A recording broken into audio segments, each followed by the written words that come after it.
सभे मगहिया भाई बहन के भूलेटन काका के राम राम आथिन मगहिया खबर में सुनथीन देश दुनिया के खबर। एनसीपी के बेसी विधायक अजीत पवार के साथे हथन। अजीत पवार बनलन राष्ट्रीय अध्यक्ष।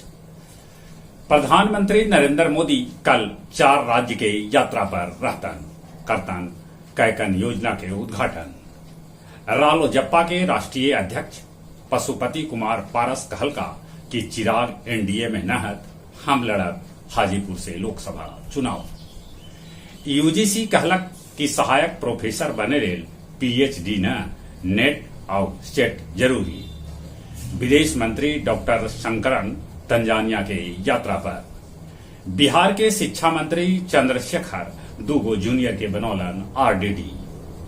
जब इथेनॉल से गाड़ी चलत तब प्रति लीटर दाम 15 रुपया होए।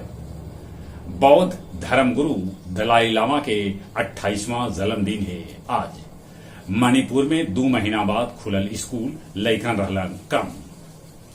टमाटर के दाम 120 रुपया तक पहुंच गया।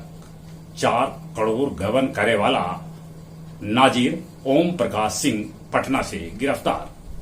3 हजारी कोट दिल्ली में चलल गोली। आदिवासी युवक पर पेशाब करे वाला आरोपी प्रवेश शुक्ला गिरफ्तार। ओकर घर पर चलल बिल्डोजर। इजराइल के वेस्ट बैंक में ताबड़तोड़ हमला, हमास भी दागल रॉकेट। कनाडा में खालिस्तान समर्थक पोस्टर के कैल गेल निंदा।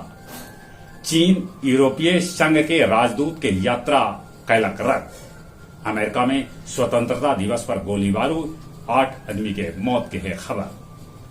बिना गाद के सफाई होले फल्गु में आयल पानी भर गेल गयाजी डैम। गयाजी में राजद अपन 27वां स्थापना दिवस 27 गो पेड़ लगा के मनौलक। वजीरगंज में ऑटो से 175 लीटर दारू पुलिस कैलक बरामद। परैया स्टेशन भी 12 घंटा में 3 आदमी के चल गेल जान। गुरुआ में कुंदन कुमार के इलेक्ट्रॉनिक दुकान में लगल आग, 20 लाख से बेसी के सामान जल के हो गए खाक। और अब कुछ खेल के समाचार। पीवी सिंधु कनाडा ओपन के दूसर का दौर में, साथे साथे कृष्णा विष्णु भी दूसर का दौर में पहुंचलन। सैफ चैंपियनशिप जीते लेल भारत के दिलन प्रधानमंत्री नरेंद्र मोदी बधाई। राष्ट्रीय तैराकी में रुजुता खाड़े 20 बछर बाद तोड़लन पुराना रिकॉर्ड। टेस्ट रैंकिंग में भारत अभियो नंबर 1। बारिश के चलते न होयल विंडम्बन के शुरुआती मैच। जहां तक मौसम के सवाल है, मौसम विभाग सूचना दिलका है कि 1901 के बाद दक्षिण भारत के तापमान जून महीना में सबला बेसी रहल। इतने न, सोमवार के दिन दुनिया के तापमान बनौलक विश्व रिकॉर्ड। दुनिया के औसत तापमान 17.01 दर्ज कैल गेल। चलित अपने सभे के एक बेर फिर से बुलेटिन काका के राम राम।